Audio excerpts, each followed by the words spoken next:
Hey everyone, welcome to my channel. My name is Vanessa and you are watching the Exploring Oracle, or the Exploracle for short. So today we will be taking a look at this independent oracle deck called the Reclaim Oracle. So this is by Little Darkness. This is what the sides of the box looks like. And it is a unique oracle to heal your emotions and recover your missing parts. This gentle self-care tool creates a safe space around your feelings and helps you restore the connection with your inner child. It's a perfect companion for those who are ready to face their shadows but don't know where to start. So you have 90 cards. This is the 3rd edition. I pre-ordered this and it also comes with a small little guidebook. Now, as you can tell from the title, the Reclaim Oracle is something that I will not be keeping in my collection. Let me tell you a little bit of a story about this deck. I got this deck last year. I pre-ordered the 3rd edition. So I saw it in one of the YouTube videos that I follow. And I felt that I had to get this deck for shadow work. And if you will recall, or if you watch some of my other videos where I talk about why I got into tarot or why I started reading cards, it's really to have a deeper understanding of myself, for introspection, maybe shadow work if that's what you want to call it. And this deck has this reputation of being a really great shadow work deck. And if memory serves me right, this is actually the first deck that I got exclusively for shadow work. So I pre-ordered it. I didn't do my usual ship to the US and then forward to the Philippines kind of thing. I pre-ordered and had it shipped directly to me. And when I got it last year, I wasn't really drawn to use it. It's because maybe I wasn't ready for shadow work. I also mentioned in some of my videos that if you are not in a good space, or if you're not ready to dive into shadow work, that it's not something that you should rush into. And recently, I said, okay, maybe I should open up this oracle and see what it has to say. And unfortunately, I don't think that this is for me. I don't think that I am in this space, or in... It's not the deck that I need at this time. But let me just go through my usual flow here. I'll show you the cards. We'll shuffle, and then we'll pick a card at the end so you can see how the guidebook reads, and you make up your own opinion if this is a deck for you or not. But I'm also sharing my thoughts along the way. So this is also the inside of the box. It has a little bit of a quote inside. So it is a nice production. It's produced quite well. Okay. Oh, hold on. Why? Oh, okay. So this is the guidebook. Let's first look at the guidebook. You have the Reclaim Oracle, a foreword. What can you do with this deck? So there's a lot. There's a lot that you can do with this deck, and I just think that maybe it's not the time for me to have this deck or to use this deck, or maybe we really just can't get along. But yeah, you have some spreads here. And then you go into the meanings of the cards themselves. Oh, sorry, you have a bit of a glossary first, just to define some of the terms that are being used, how to interpret the cards, and then you go into the meanings of the... Oh, sorry. It has a thumbnail of the picture, and that goes all the way up to the end. Okay, so that's the guidebook. Okay, so let's take a look at the cards. So you'll notice there's 2 piles. The reason for that is because I did take out the keywords of some of the cards that I felt were too intense or too triggering and not really applicable for me. I am not a professional tarot reader. I don't read for others except for maybe friends or family. So whatever decks I use or I purchase, they're all for me. So I can definitely take out words that I feel are not applicable to me. So that's I try to customize this deck in that way. It has 90 cards, so there's a lot of flexibility for it. But yeah, so later on I'll still include those so that you can see. But these are the backs. So they are reversible. It is matte, and it has a really nice, it bounces back really well. It shuffles well. It is edged in black, which I get, again, I really like these painted edges compared to gilding. Okay, so as we usually do, we will zoom in and take a look at all of the cards while I talk through some of them, and then later on we'll shuffle and see how it reads. Alright, so we'll go through the cards one by one, but these, as you can see, it is borderless. It does have a monochromatic color palette. It's just this like flesh pink and black. You have the keyword at the top and the illustration at the bottom. Now, I like the big curvy bodies in this deck. Of course, I am also a full-figured woman, and I do relate to these images a lot. The keywords, for the most part, I feel are quite useful if you are doing some shadow work or some deep reflection. And the art is also very, very detailed and intuitive. You know, I am not really an intuitive reader. Well, in the sense that I rely on guidebooks a lot. I still do. I like reading what the creator has to say about the cards. But this deck, I mean, definitely by seeing this image, you can feel and understand passion. And you know, the keywords are really good. And there's just, which is why I was drawn to this deck. It's just that in practice, I don't know, we don't get along. I tried to read with myself with this deck, and it just felt like I was looking for trouble. Like I was looking or trying to find something wrong with myself at this point that isn't there. And I'm not saying that because I think that I don't have work to do on myself. Definitely that is not the case, because this is the whole reason why I got into tarot, right? But I think you also have to set these boundaries if you feel that something can be a little bit triggering for you, or if you will not be, or if you will be, you know, you will end up worse than you were when you first started, thinking too much or dwelling too much on these keywords. Then I think that, you know, it's just as important to set that boundary and say, no, this isn't for me. This also, I did purchase this also at the time when I was still starting, and I felt that, oh, you have to have a deck for shadow work, a deck for inner child. That is not the case. I collect a lot of decks. I really do that more because it's my collection, it's my hobby.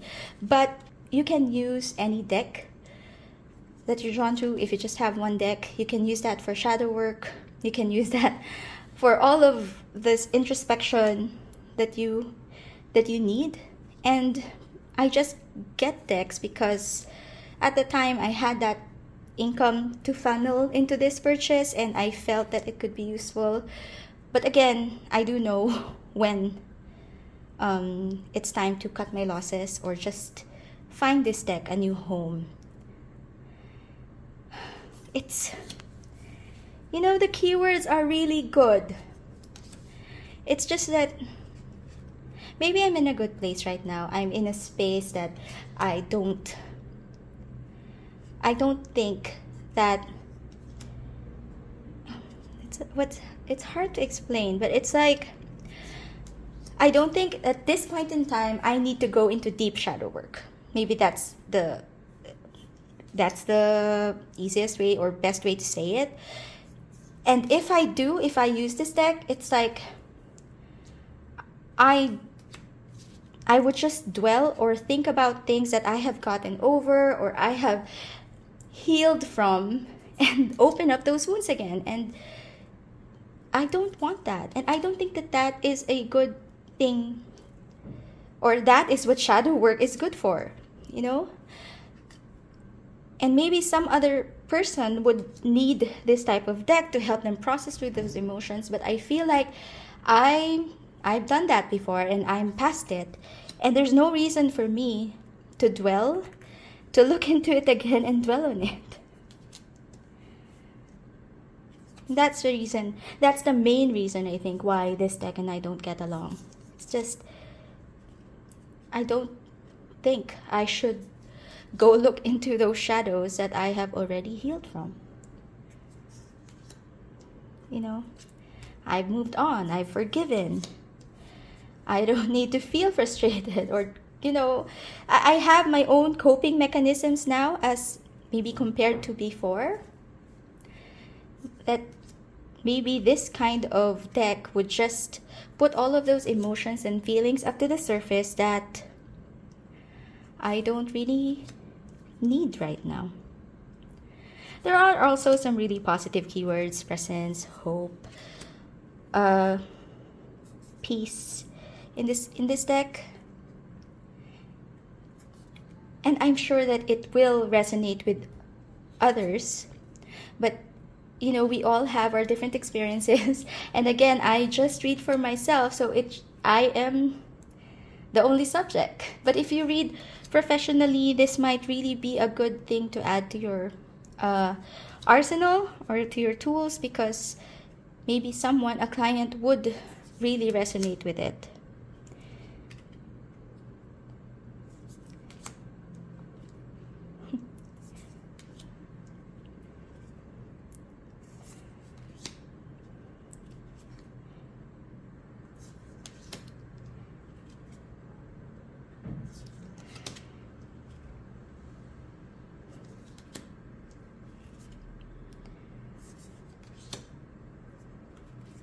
This is a powerful card though.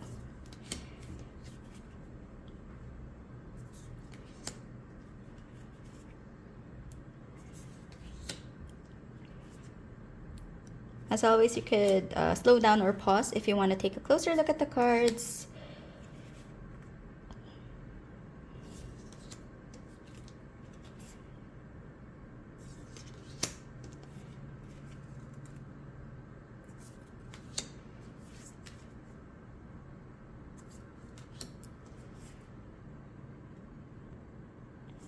Also a really powerful card, and also a little bit triggering, I think, at least for me.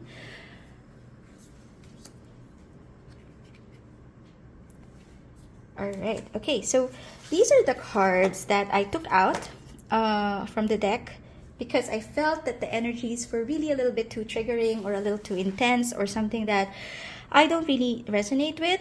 So we have despair, scarcity, blame, maybe I should have put that in, rage, grief,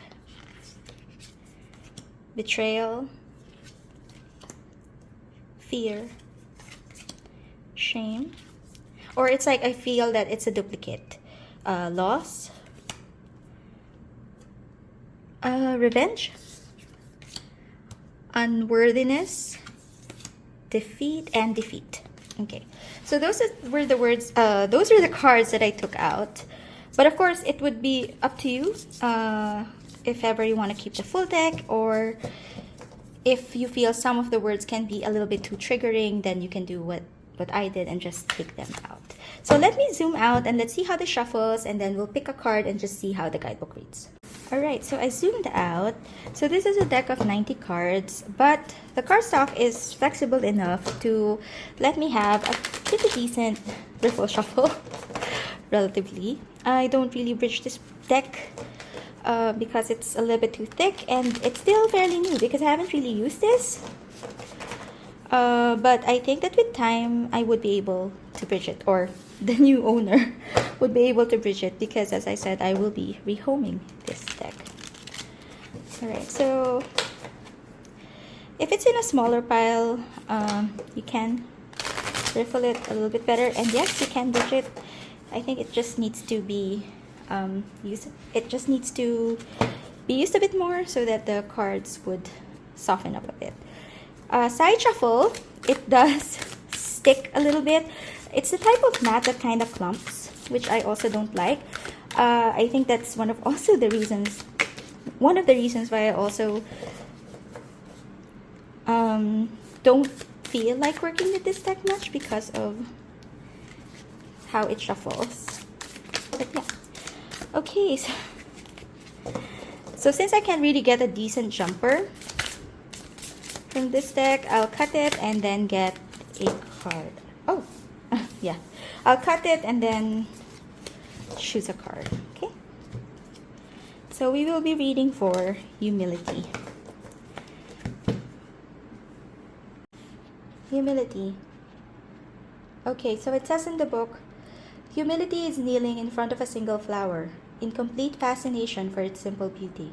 It's knowing that I am no better or bigger or wiser than this flower in front of me.